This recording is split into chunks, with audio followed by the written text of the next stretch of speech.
Hello cricket station viewers எல்லாருக்கும் வணக்கம். நான் உங்க சஞ்சீவ், என் கூட ரிச்சர்ட்ஸ் இருக்காரு. இப்போ நம்ம பார்க்க போகிறது வந்து பார்த்தீங்கன்னா இந்தியா வர்சஸ் நியூசிலாந்து ப்ரிவ்யூ பார்க்க போகிறோம். நடக்க போகிற சாம்பியன்ஸ் ட்ராஃபி ஃபைனல்ஸ்க்கு. இது வரைக்கும் India versus New Zealand final ICC ஃபைனல்ஸில் வந்து ஃபேஸ் பண்ணது வந்து பார்த்தீங்கன்னா 2 முறை ஃபேஸ் பண்ணியிருக்காங்க. முதல் தடவை வந்து 2000 வந்து சாம்பியன்ஸ் ட்ராஃபி ஃபைனல்ஸ் வந்து பார்த்தீங்கன்னா இந்தியா நியூசிலாந்து விளையாடினாங்க. அதுக்கப்புறம் வந்து ரெட் பால் டெஸ்ட் கிரிக்கெட்டில் வந்து 2021 வேர்ல்டு டெஸ்ட் சாம்பியன்ஷிப் வந்து இவங்க ரெண்டு டீம் வந்து ஃபைனல்ஸ் விளையாடினாங்க. இது 2 தான் வந்து அந்த 2 டீமும் வந்து ஃபைனல்ஸ் ஃபேஸ் பண்ணுது ஒரு ஐசிசி டோர்னமெண்ட்டில். ஆனால் பாருங்க 2 தடவையும் வந்து நியூசிலாந்து தான் ஜெயிச்சிருக்காங்க. சாம்பியன்ஸ் ட்ராஃபி வரலாறே எடுத்துட்டோம்னா கூட அந்த 2000 வந்து கிறிஸ் கெய்ன்ஸ் ஒரு செஞ்சுரி அடிப்பாரு, டெண்டுல்கர் ஒரு 69 அடிச்சு ஒரு விக்கெட் எடுப்பாரு. ஆனாலும் வந்து நியூசிலாந்து தான் ஜெயிச்சாங்க. ஸோ இப்போ நியூசிலாந்து கிட்ட தான் இந்த ஃபைனல்ஸ்ல வந்து ஜெயிச்ச ஒரு அப்பர் ஹேண்ட் இருக்கு. இந்த வரலாறு மாறுமா என்ன ஏதுன்னெலாம் நம்ம பார்ப்போம்.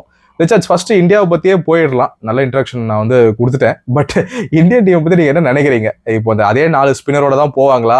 இந்த லைன் கண்டினியூ ஆகுமா? உங்க கருத்து என்ன? என்ன மன்னரே, நம்ம வரலாறு சரியில்லை போல. கொஞ்சம் லைட்டா இடி வாங்குது.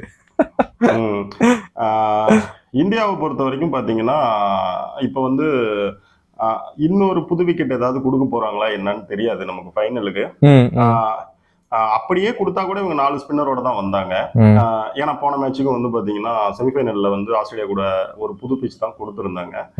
நெக்ஸ்ட் இன்னொன்னு வந்து பாத்தீங்கன்னா இதே நியூசிலாந்து கூட விளையாண்ட அதே பிச் தான் இவங்களுக்கு ஃபைனலுக்கும் ஏதாவது தரப்போறாங்க அப்படிங்கிற மாதிரி இது ஏதாவது முன்கூட்டியே தெரிஞ்சாலும் இன்னைக்கு அன்னைக்கு நாள் தெரிஞ்சா கூட சந்தேகமே இல்லை, அதே 4 ஸ்பின்னரோட தான் வரப்போறாங்க. எனக்கு ஒரு இடத்துல கண்டிஷன் எப்படி இருந்தாலுமே 4 ஸ்பின்னரோட தான் போவாங்கன்னு நினைக்கிறீங்களா? இல்ல, கண்டிஷன் அப்படிங்கிறது வந்து பாத்தீங்கன்னா அங்க எல்லாமே டயர்டான பிச்சஸ், ஸ்லோ பிச்சஸ் தான். ஓகேங்களா, நாங்க வந்து ஒரு ஸ்லோ பிச்சுக்கு வந்து எங்களுக்கு நாங்க என்ன நினைக்கிறோம்னா டியூவே இல்லாதப்ப ஒரு ஃபாஸ்ட் பவுலர் செய்யறதை எங்களோட ஸ்பின்னரே செய்யட்டும் அப்படின்னு தான் அவங்க நினைக்கிறாங்க. ஓகேங்களா, அதனால கண்டிஷன் பேஸ்டு நாங்க ஒன்றும் பெருசா கிடையாது. அந்த கண்டிஷனுக்கு அது போதும் எங்களுக்கு. சில பேர் அவங்க 3 ஃபாஸ்ட் பவுலரோட வந்தா வரட்டும், எங்களுக்கு 4 ஸ்பின்னரோட நாங்க போறோம் அப்படிங்கிற மாதிரி நினைக்கிறாங்க. ஒன்ஸ் ஏதாவது ஒரு சேஞ்ச் இருந்தா குல்தீப் மேல கை வைக்கலாம். ஆனா நான் இப்பயே சொல்லிடுறேன், குல்தீப்லாம் வந்து ரொம்ப ஏதோ மோசமாலாம் பண்ணிட்டாரு அப்படின்றதெல்லாம் கிடையாது. ஏதாவது ஒரு பக்கம் பவுலிங் யூனிட்ல கை வைக்கிறதுனா நம்ம வையன்லாம் சொல்லல, வச்சா அப்படி வைக்கலாம். அவங்க மேல போயிட்டு ஹர்ஷித் ராணாவை வந்து கொண்டு வரலாம். நீங்க குல்தீப் பத்தி பேசுனதால இன்டரப்ட் பண்ணி ஒரு கேள்வி கேட்கறேன் நானு. கொஞ்சம் விமர்சனம்லாம் முக்கியமா ஃபேன்ஸ் கிட்ட இருந்து தான் இந்த மாதிரி வந்து நாக் அவுட்ஸ்ல இந்த மாதிரி வந்து குல்தீப் பெர்ஃபார்ம் பண்ணல அப்படின்ற மாதிரி சில தரப்புகள் வந்து பேசிட்டு இருக்காங்க. அதை பத்தி நீங்க என்ன நினைக்கிறீங்க? ஆக்சுவலி அவரோட அந்த நம்பர்ஸ் எல்லாம் பார்க்கும் போதே கூட ரொம்ப ப்ராமிசிங்கா இல்ல. உங்க கருத்து ஏதாவது தோணுதா? அதுக்கு வந்து என்னன்னு கேட்டீங்கன்னா, ரொம்ப வெளிப்படையா சொல்ல வேண்டிய விஷயம் எப்படின்னு பாத்தீங்கன்னா, உங்களுக்கு என்னைக்குமே ஓவரால் நம்பர்ஸ், அதாவது ஒரு ஸ்கோர் கார்டு வந்து அந்த மேட்ச்க்குள்ள என்னென்ன நடந்துச்சு அப்படிங்கறத அந்த முழு உண்மையுமே உங்களுக்கு காட்டவே காட்டாது. கரெக்ட். நேத்தே நீங்க போய் பாத்தீங்கன்னா கூட அந்தந்த பர்டிகுலரான ஓவர்ல எந்தெந்த ஓவர்ல அவர்கிட்ட இருந்து ஒரு ரன் ப்ரெஷர் வந்துச்சு, அது அடுத்த பவுலர்ஸ்க்கு என்ன ஹெல்ப் ஆச்சு, இல்ல அடுத்த ஓவர்லயோ இல்ல அவர்கிட்டயே கூட அவங்க வந்து என்ன ஒரு அட்டாக்கு போனாங்க, ஏதோ சான்ஸ் கிரியேட் ஆச்சா, அவர் பேட்ஸ்மேன்களை ஏதாவது டிஸ்டர்ப் பண்ணாரா, ஹோலா அந்த பவுலிங் யூனிட்டுக்கு உள்ள அவர் அவங்களுக்கு என்ன ஹெல்ப் பண்ணி இருக்கிறாரு, டீமோட திட்டத்துக்கு அவர் என்ன வேலை செஞ்சிருக்காரு அப்படின்னு நிறைய விஷயங்கள் இருக்கு. நீங்க விக்கெட் காலம்ல வந்து 0 அப்படின்னு நீங்க வெளியில போறீங்க அப்படின்னா அவர் வந்து அன்னைக்கு வந்து பவுலிங் நல்லா பண்ணல அப்படிங்கிறதுலாம் அர்த்தம் கிடையாது. இப்போ ஒண்ணுமே வேணாம், நடந்து முடிஞ்ச T20 வேர்ல்டு கப்ல ஹர்ஷ்தீப் சிங் தான் அதிக விக்கெட் எடுத்தாரு, பூம்ரா எடுக்கல. ஆனா ஹர்ஷ்தீப் சிங் எடுத்த எல்லா விக்கெட்லயும் இவர் பேரும் இருக்கும். புரியுதுங்களா? இது வந்து அவரை மிகைப்படுத்தி சொல்லணுங்கிறதுக்காக சொல்லல, இவர் கொடுக்குற பிரஷர் அவருக்கு விக்கெட் கொடுக்கும். புரியுதுங்களா? அப்ப பூம்ரா இருக்கிறப்ப பூம்ராவை யாரும் அடிக்க போறாங்க? ஹர்ஷ்தீப் சிங் மேல கை வைக்கலான்ட்டு போவாங்க, அதுல விக்கெட் கிடைக்கும். அப்ப இவரு சக பவுலர்களுக்கு என்ன ஹெல்ப் பண்ணிருக்கிறாருன்றது ஒண்ணு இருக்கு. அந்தந்த ஏரியாவில இப்போ ஒரு 3 ஸ்பெல் ஓவருக்கு வராரு, 3 ஓவர் ஸ்பெல் ஓவருக்கு வராரு. அந்த இடத்துல பாத்தீங்கன்னா அங்க எங்கேயாவது ஒரு ஓவர் எங்கேயாவது இறுக்கி பிடிச்சாரு அப்படின்னா அது இன்னொருத்தருக்கு எங்கேயாவது விக்கெட் கொடுத்துச்சா இப்படி நீங்க நிறைய பார்க்கணும். என்ன பொறுத்த வரைக்கும் என்னன்னு கேட்டீங்கன்னா, நீங்க ஒரு ஃபாஸ்ட் பவுலரை கொண்டு வந்து அந்த இடத்துல வேலை செய்வீங்கன்னா நீங்க குல்தீப் யாதவ் வச்சே வேலை செய்யுங்க, ஒன்றும் தப்பு கிடையாது. விக்கெட் வரும், வராமலாம் போகாது. அவர் தானே வருண் சக்கரவர்த்தி இப்ப இந்த ஒரு 2 வார பேச்சு தானே. இல்ல கரெக்ட் தான். நம்ம இந்த ரீசன்ஸையை பார்த்து மட்டும் பேசக்கூடாது. என்னதான் வருண் வந்து ஒரு எக்ஸ்பெக்டரா இருந்தாலும், அப்படிதான் இந்தியன் மேனேஜ்மெண்ட் ப்ரொஜெக்ட் பண்ணாலும், நம்ம ஓடிஐ லைனை பொறுத்த வரைக்கும் ஒரு மெயின் ஸ்பின்னர் குல்தீப் தானே. கரெக்டுங்களா? ஆமா. அப்ப வந்து நீங்க வந்து இது என்ன ஆகும்னு கேட்டீங்கன்னா, உங்களுடைய உருவாக்கங்கள் மேலேயே உங்களுக்கு வந்து ஒரு நம்பிக்கைத்தன்மை இல்லைன்னா அது வந்து உங்களுக்கு மரியாதையானதாவே இருக்காது. நீங்க தானே ரெடி பண்ணீங்க. அப்ப நீங்க ரெடி பண்ண ஒரு ப்ராடக்ட் மேல உங்களுக்கே நம்பிக்கை இல்லையா? அப்ப உங்களுடைய கெஸ்ஸிங், உங்களுடைய ப்ரிப்பரேஷன் இதெல்லாம் வந்து அதோட வேல்யூ என்ன? அப்ப நீங்க வந்து டம்மியாங்கிற ஒரு கொஸ்டின் வருது. ஓகே, நம்ம பேட்டிங் நோக்கி போயிடுவோம் ரிச்சர்ட்ஸ். நீங்க சொல்லுங்க, பேட்டிங் எப்படி இருக்கு? ஃபைனல்ஸ்க்கு வந்து கரெக்டான ப்ரிப்பரேஷன்ல தான் போயிருக்காங்களா, இல்ல ஏதாவது 1-2 உங்களுக்கு வந்து ஏதாவது கன்சர்னா தெரியுதாங்க? எனக்கு பேட்டிங் கன்சர்ன்லாம் ஒன்றும் இல்லைங்க. எனக்கு வந்து சின்னதாக என்னன்னு கேட்டிங்கன்னா, இப்பயுமே சொல்கிறேன், நீங்கள் ஒரு ஃபர்ஸ்ட் பேட்டிங் எடுத்து போறீங்கன்னா ரோஹித் சர்மா முரட்டத்தனமாக போய் முட்டுட்டோம். நான் வேணானே சொல்ல மாட்டேன். ஏன்னா நீங்கள் அது வந்து அந்த அப்ரோச் இது வரைக்குமே வந்து உங்களுக்கு ஹெல்ப் தான் பண்ணியிருக்கு. ஆமா, கம்பீரே இன்னைக்கு அப்படிதான் சொல்லியிருக்காரு, அப்பதான் பண்ணணும் அப்படின்னு பிரஸ் கான்ஃபரன்ஸ்ல. நான் அதுல வந்து சும்மா வந்து ஸ்கோர் வரல அப்படிலாம் நான் எதுவும் சொல்ல போறது கிடையாது. ஆனா நேத்து மேட்ச்ல எனக்கு என்ன ஒரு இது இருந்துச்சுன்னா, நீங்க ஆஸ்திரேலியாவை எதுக்காக ஜெயிக்கணும்னு அந்த இடத்துல விளையாடுறீங்கன்றது நீங்க ஜெயிச்ச பின்னாடி காட்டுனீங்க. உங்களோட எமோஷன்ஸ் எவ்வளவு இருந்துச்சு. அப்போ உங்களுக்கு அது ஒரு முக்கியமான மேட்ச் தான். ஸோ அந்த முக்கியமான மேட்ச்ல நீங்க ஒரு 2 சான்ஸ் உங்களுக்கு வந்து மிஸ் பண்றாங்க. உங்களுக்குமே வந்து என்னன்னு பார்த்தீங்கன்னா ஒரு 8 ஓவர் அங்கே போயிடுச்சு. ஒரு 40 ரன்னுக்கு மேலேயும் கையில் வந்துருச்சு. ஒரு 260 தான் உங்களுக்கு இது. அந்த 10 ஓவருக்கு மேலே நீங்கள் அட்டாக் பண்ண போகிறதே கிடையாதுங்க. நீங்கள் என்ன செய்ய போறீங்கன்னா ஸ்ட்ரைக் தான் ரொட்டேட் பண்ண போறீங்க. அப்படி ஒரு சுச்சுவேஷன் இருக்கிறப்ப நீங்கள் என்ன செஞ்சிருக்கலாம்னா ஒரு கால்குலேட்டட் ரிஸ்க். நீங்கள் வந்து ஒரு நேதன் எல்லிஸை தூக்கி ஒரு சொருவுனீங்க மிட் விக்கெட்டில் ஒரு 6. அது கால்குலேட்டட் ரிஸ்க் தான். அங்கே நீங்கள் அடிச்சு அவுட் ஆயிருந்தீங்கன்னா கூட பிரச்சனை கிடையாது. அந்த கால்குலேட்டட் ரிஸ்க் அப்படின்றது என்னன்னா உங்களுடைய ஸ்ட்ராங் ஜோன்ல இருந்த பந்தை அடிச்சிங்க. அதுல எல்பிடபிள்யூஓ இல்ல போல்டுக்கான சான்சஸ் இந்த மாதிரி அவுட் சான்சஸ் எதுவுமே கிடையாது. அங்க இருந்த ஒரே சான்ஸ் கேட்ச். புரியுதுங்களா? டாப்பேஜ் கேட்ச், அதுக்கு மட்டும் தான் சான்ஸ் இருந்ததே தவிர வேற எதுவுமே கிடையாது. ரெண்டாவது நீங்க உங்களுடைய ஸ்ட்ராங் ஜோன்ல இருந்த பந்தை தான் அடிச்சிங்க. ஆனா இங்க நீங்க என்ன பண்ணீங்க, அந்த பையன்கிட்ட 8 ஓவருக்கும் வந்துட்டீங்க. உங்களுக்கு கில் அவுட் ஆயிருக்காரு, கூட விராட் கோலி அப்பதான் உள்ள வந்திருக்காரு. ஒரு 40 ரன்னுக்கு மேலேயும் வந்துட்டீங்க. ஏன் நீங்க வந்து 40 for 1ன்னு அந்த விக்கெட்ல வந்து எடுத்துக்க மாட்டீங்களா 10 ஓவருக்கு? ஏன்னா அடுத்த 10 ஓவர் நீங்க ரொட்டேட் தானே பண்ணி விளையாட போறீங்க. நீங்க அந்த ஃப்ரீடம் உங்களுக்கு நீங்க 10 ஓவருக்கு மேல இருக்கிறீங்க அப்படின்னா அது விராட் கோலிக்கும் ஒரு இதா இருந்திருக்கும். நெக்ஸ்ட் இன்னொன்னு என்னன்னு கேட்டீங்கன்னா 4 ஃபீல்டர் தான் வெளியில இருக்க போறாங்க. லூஸ் பால் கிடைச்சா அங்கேயும் தட்டுங்க. வெளியில எங்கேயாவது கிடைச்சதுன்னா தட்டுங்க. உங்க ஸ்ட்ராங் ஜோன்ல இருந்தா போடுங்க. நீங்க அவுட் ஆகுங்க, அது மேட்டர் கிடையாது. அது எல்லா பேட்ஸ்மேன் அவுட் ஆகி தான் செய்யணும். அதுல இருக்கிற சின்ன விஷயம் என்னன்னா ஒரு கால்குலேட்டட் ரிஸ்க், ஒரு நியாயமான ரிஸ்க் அப்படி இருக்கணும். அதுதான் நமக்கு எனக்கு ஓவராலா அங்க இருக்கிற விஷயம் அவ்வளவுதானே தவிர பொதுவா கில் வந்து ஒரு நாக் அவுட் கேம்ல சரியா போக மாட்டேங்கிறாரு அப்படிங்கிற மாதிரி சொல்லுவாங்க. அந்த பையன் எத்தனை நாக் அவுட் கேம் விளையாண்டாப்ல? ஏதோ ஒரு ஸ்டார்டிங்ல ஒரு சின்ன ஒரு இது வரல, நாளைக்கு கூட வரலாம். எனக்கு ஸ்கில் மேல நம்பிக்கை இருக்குல்ல, நம்ம பார்த்துருக்கோம். அவரும் காமிச்சிருக்காரு. ரேங்க் 1 பேட்ஸ்மேன், ரேங்கிங்ல நம்பர் 1 பேட்ஸ்மேன். எனக்கு தெரிஞ்சு இந்தியாவில் மட்டும்தாங்க ஒருத்தன் ரேங்கிங்ல நம்பர் 1ல இருக்கிறப்ப கூட அவனை வேணாம், அவன் என்னையா அவன் விளையாட மாட்டாயா, அந்த மேட்ச் வந்தா விளையாட மாட்டாயா, ஐசிசி நாக் அவுட்லாம் விளையாட மாட்டாயா, இது மாதிரி நீங்க கேட்கவே முடியாது. இந்தியால நிறைய பேர் இருக்காங்க விமர்சனத்துக்கு வந்து குறைச்சல மக்கள் ஏதாவது சொல்லிட்டே தான் இருப்பாங்க. அது ஒரு பக்கம் இருக்கட்டும் ரிச்சர்ட்ஸ், ஓவராலா சொல்லுங்க, டீம் ஓகே தானே? அப்ப அதே லைனப் தானா? அது அவ்வளவுதான், எந்த மாற்றமுமே இருக்காது. ஏன்னா உங்களுக்கு நேற்று வந்து கேஎல் ராகுல் வந்து காட்டினார் பாத்தீங்களா விராட் கோலிட்ட, ஐயோ நான் தான் அடிச்சுட்டு இருக்கிறேன்யா, நீ என்னையா பூந்துரா அப்படி பண்ண அப்படிங்கிற மாதிரி. அப்ப கேஎல் ராகுலுக்கே அந்த பம்பப் இருக்கு, புரியுதுங்களா? அப்ப அவரும் வந்து பார்ட்டிக்குள்ள வந்துட்டாரு. ஹார்திக் பாண்டியாவும் பார்ட்டிக்குள்ள வந்துட்டாரு நேற்று மேட்ச்ல. அப்ப எல்லாருமே எப்படி இருக்காங்கன்னா உள்ளதான் இருக்காங்க. இப்ப கில்லு அந்த ரோஹித் சர்மா கூடங்க எனக்கு ரொம்ப கவலைலாம் ஒன்றும் கிடையாது. ஒரு சின்ன அட்ஜஸ்ட்மெண்ட் தான். ஒரு வேளை நீங்க இந்த மாதிரி ஒரு டோட்டலை பார்த்து போறீங்க, இந்த மாதிரி சுச்சுவேஷன்ல இருக்கிறீங்கன்னா கொஞ்சம் கால்குலேட்டடா ரிஸ்க் எடுங்க, அவ்வளவுதானே தவிர வேற ஒன்றும் கிடையாது. எனக்கு கில்லு மேலாம் எந்த விமர்சனமும் இல்லை. ஓகே ரிச்சர்ட்ஸ், நம்ம இந்தியா பத்தி ஃபுல்லா பார்த்துட்டோம். நம்ம சேம் லைனா போட தான் போறோம். இப்போ நியூஸ்ல வந்து பாத்தீங்கன்னு வச்சுக்கோங்களேன், அவங்களுக்கு வந்து ஒரு அட்வான்டேஜ் இருக்கு. அட்வான்டேஜ்னு சொல்ல மாட்டேன், ஆனா ஒரு ஸ்லைட்லி ஒரு பெட்டர் பொசிஷன்ல தான் இருக்காங்க இந்த ஃபைனல்ஸ்ல. ஏன்னா அவங்க துபாயில் ஆடி இருக்காங்க. இப்போ சவுத் ஆப்பிரிக்கா வந்து அவங்க ஆடி இருக்க மாட்டாங்க. இவங்க இந்தியாவே ஃபேஸ் பண்ணியிருக்காங்க அதே ஸ்டேடியம்ல. ஸோ அவங்களுக்கு ஒரு மேட்ச் எக்ஸ்பீரியன்ஸும் இருக்கு, அவங்க பிளான்டாகவும் வர போறாங்க. ஸோ நீங்க என்ன நினைக்கிறீங்க ஆக்சுவலி வந்து ஃபைனல்ஸ்க்கு வந்து அவங்களும் வந்து எப்படி அவங்க துபாயில இந்தியாவோட ஆட்ட லைனை போட தான் போறாங்களா, இல்லை அதுலயும் ஏதாவது மாற்றம் இருக்குமா? நீங்க என்ன நினைக்கிறீங்க?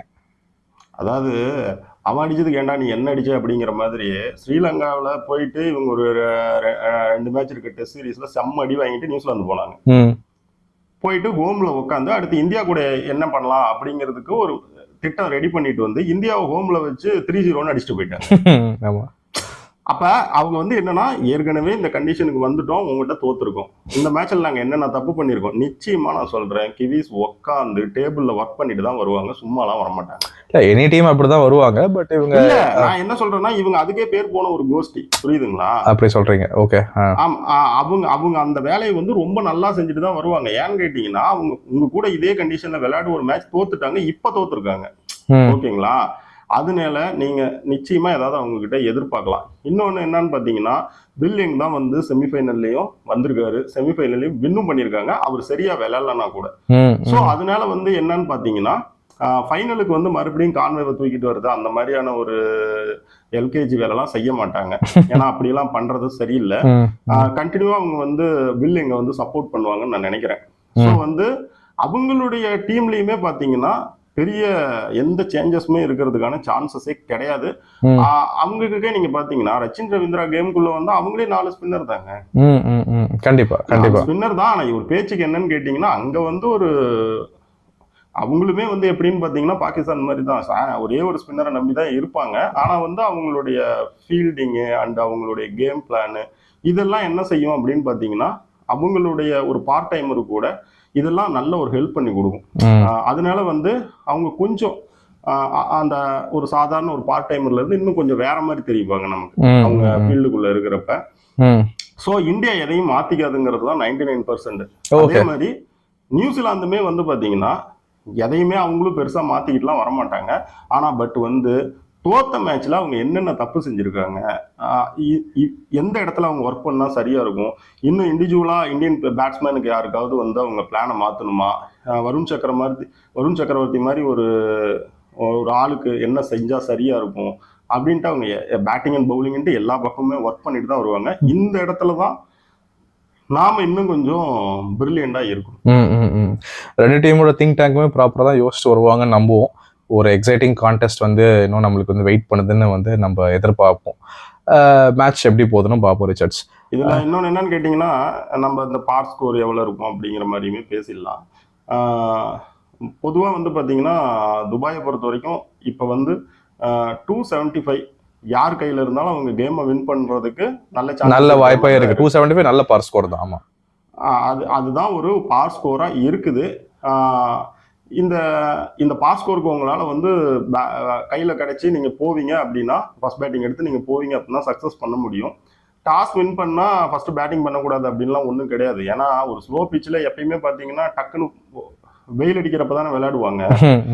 பிச்சு கொஞ்சம் ஃப்ரெஷ்ஷாக இருக்கிறப்ப பந்து கொஞ்சம் உங்களுக்கு நல்லா கிடைக்கும் வரும்னு சொல்லி தான் விளையாடுவாங்க. ஸோ இப்படி தான் போவாங்க. அடுத்து என்ன வழக்கம் போல ப்ரெடிக்ஷன் தான். சொல்லுங்க ரிச்சர்ட்ஸ், உங்ககிட்ட இருந்து ஆரம்பிப்போம். ப்ரீ டோர்னமெண்ட் நம்ம பேசும்போது நீங்கள் வந்து நியூசிலாந்து பற்றி ரொம்ப ஹைலி ரேட் பண்ணியிருக்கீங்க.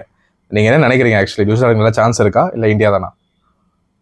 இல்லை, எனக்கு வந்து ரெண்டு டீமுக்குமே வந்து பார்த்தீங்கன்னா பேட்டிங் அப்படிங்கிறப்ப கூட நீங்கள் ஓரளவுக்கு அவங்களுக்கும் நம்பர் 9 வரைக்கும் இருக்கும், நம்மளுக்கு நம்பர் 8 வரைக்கும் இருக்குது. அங்கே வில்லியம்சன் இருக்காரு. இங்கே வந்து இந்த இந்த இந்த கிரவுண்டை பொறுத்த வரைக்கும், இந்த கண்டிஷனுக்கு பொறுத்த வரைக்கும் அங்கே வில்லியம்சன் இருக்காரு, இங்கே விராட் கோலி இருக்காரு. அவங்களுக்குமே ரச்சின் ரவீந்திரா, கில்லு, இந்த இந்த காம்பினேஷன் எல்லாமே ஒரே மாதிரி தான் இருக்கும். ரொம்ப வந்து மோசம் கிடையாது. ரெண்டாவது இந்த கண்டிஷனுக்கு நல்லா விளையாடுற டாம்ல தான் அவங்ககிட்ட இருக்காங்க. போன முறை நல்லா விளையாடலனாலுமே அவர் வந்து ஸ்வீப் அண்ட் ரிவர்ஸ்லாம் வந்து லாதம் வந்து சூப்பராக வந்து விளையாடக்கூடிய ஒரு பேட்ஸ்மேனு. ஸோ பேட்டிங் யூனிட்டாக வந்து ரெண்டு பேருமே வந்து சரியாக தான் இருக்காங்க. பவுலிங் யூனிட்டாக பார்த்தீங்கன்னா நம்மகிட்ட என்னன்னு கேட்டிங்கன்னா வருண் சக்கரவர்த்தி நிறைய யாரும் விளையாண்டதில்லை. அது நமக்கு ஒரு பெரிய ப்ளஸ். இன்னொரு ப்ளஸ் வந்து நமக்கு என்னன்னு பார்த்தீங்கன்னா நம்மகிட்ட இருக்கிற இன்னொரு ஸ்பின்னர் குல்தீப் யாதவுமே மெயின் ஸ்பின்னர். அவங்க கிட்ட சாண்ட்னரை விட்டால் அடுத்த மெயின் ஸ்பின்னர்னு யாருமே கிடையாது. அதுக்கு அடுத்து அவங்களுடைய பார்ட் டைமர்ஸ் வந்து Glenn Phillips and Rachin Ravindra வந்தாலுமே இங்க இருக்க ஜடேஜா மாதிரி ஒரு வேர்ல்ட் கிளாஸ் ஒரு ஆல்ரவுண்டர் கிட்ட முன்னாடி நிற்க முடியாது. ஏன்னா ஜடேஜா வந்து பவுலிங் பத்தி உங்களுக்கே தெரியும்ல, அந்த குவாலிட்டிக்கு முன்னாடி வர முடியாது. அந்த பக்கம் அக்ஷர் படேலையுமே நீங்க எடுத்துக்கிட்டீங்கன்னா அக்ஷர் படேல் வந்து ஒரு பவுலிங் ஆல்ரவுண்டர் தான். அவர் வந்து ப்ராப்பரா முதல்ல வந்து ஒரு பவுலர். ஓகேங்களா? ஸோ நம்மளோட பவுலிங் யூனிட்ல இருக்கிற எல்லாருமே வந்து பாத்தீங்கன்னா ஹர்திக் பாண்டியா தவிர இருக்கிற மற்ற எல்லாருமே பார்த்தீங்கன்னா யாருமே வந்து பார்ட் டைமர்ஸ் கிடையாது, எல்லாமே ஃபுல் டைம் பவுலர்ஸ். ஸோ அவங்களுடைய எக்ஸ்பீரியன்ஸ் அண்டு அதுக்கான ஸ்கில் அப்படின்னு பார்க்குறப்ப பவுலிங் யூனிட்ல நம்ம கொஞ்சம் மேலே இருக்கும் இந்த குறிப்பிட்ட துபாய் கண்டிஷனில். அதனால மீண்டும் ஒரு முறை கருப்பு குதிரை அடி வாங்கும், இந்தியா வந்து ஜெயிக்கும். அதாவது இந்த எப்படின்னா ஆஸ்திரேலியாவுக்கு ஒரு ரிவெஞ்சுங்கிற மாதிரி நீ வந்து ஹோம்ல வந்து என்னை வந்து வாஷ் அவுட் பண்ணிட்டு போயிருக்க டெஸ்ட் சீரீஸ்ல, நான் அதுக்கு இன்னும் ஒரு ரிவெஞ்ச் எடுக்கிறேன் அப்படிங்கிற மாதிரி இங்கேயுமே ஒன்று நடக்கும் அப்படின்னு நினைக்கிறேன். ஓகே, பிரமாதமான அனாலிசிஸ் ரிச்சர்ட்ஸ். உங்களுக்கு வேற ஏதாவது வந்து மேட்ச் பத்தி பேச வேண்டியது இருக்கா? ஃபைனல்ஸ்க்கு ரிவ்யூ பாயிண்ட்ஸ்? அது ஒன்றும் இல்லை, ஏறக்குறைய நம்ம ஆக்சுவலி எல்லாமே சொல்லிட்டோம் அப்படின்னு தான் நினைக்கிறேன். ஓகே ஓகே ஓகே ரிச்சர்ட்ஸ், எல்லாமே கவர் பண்ணிட்டோம், ப்ரெடிக்ஷன்ஸும் பார்த்துட்டோம். ஸோ மேட்ச் எப்படி போகுது, யார் பக்கம் திரும்ப போகுது, கருப்பு குதிரை நீங்க சொல்ற மாதிரி வந்து ஜெயிக்குமா? ஐயா அதெல்லாம் கரெக்டுங்க ஐயா, நீங்க சொல்லுங்க யார் வின் பண்ணுவாங்க. எனக்கு வந்து ஆப்வியஸ்லி நமக்கு வந்து எப்பவுமே இந்தியா தான் ஜெயிக்கணும்ன்ற ஒரு ஆசை இருக்கு. ஆமா கண்டிப்பா எனக்கு எப்பவுமே இருக்கும், அது இந்தியா தான் ஜெயிக்கணும்ன்ற ஒரு ஆசை இருக்கு. ஆனா வந்து நியூசிலாந்து வந்து இப்போ நீங்க சொல்ற மாதிரி மற்ற 7 டீமை கம்பேர் பண்ணும்போது இந்தியாவுக்கு வந்து துபாயில் வந்து ஒரு டஃப் கண்டிஷன் கொடுக்க போற டீம்னா அது வந்து நியூசிலாந்தாக தான் பார்க்குறேன். கரெக்டுங்களா? எல்லா ஆஸ்பெக்ட்லேயும் வந்து அவங்க வந்து இந்தியாவுக்கு வந்து லைக் ஃபார் லைக் மேட்ச் பண்ணுவாங்க. நீங்கள் சொல்கிற மாதிரி வந்து நம்பர் 8, 9 வரைக்கும் பேட்டிங் ஆடுறதா இருக்கட்டும். ஸ்பின்னர்ஸ் வந்து பார்ட் டைமர்னா கூட அதில் நல்லாவே வந்து ஃபிலிப்ஸோ வந்து ரவீந்திராவும் அங்கங்கே விக்கெட் எடுத்து கொடுத்துருக்காங்க. ஸோ என்னதான் வந்து நமக்கு வந்து இவ்வளோ ஒரு ஸ்ட்ராங் க்ளோஸ் கான்டெஸ்டாக போன்னு ஃபீல் பண்ணால் கூட நான் வந்து நியூசிலாந்து வந்து ஒரு சின்ன எட்ஜ் ஃபேக்டரில் வந்து ஜெயிப்பாங்களோன்னு எனக்கு ஒரு ஃபீல் ஆகிட்டு இருக்கு. நான் வந்து நியூசிலாந்து பக்கம் தான் லைட்டாக சாயர்.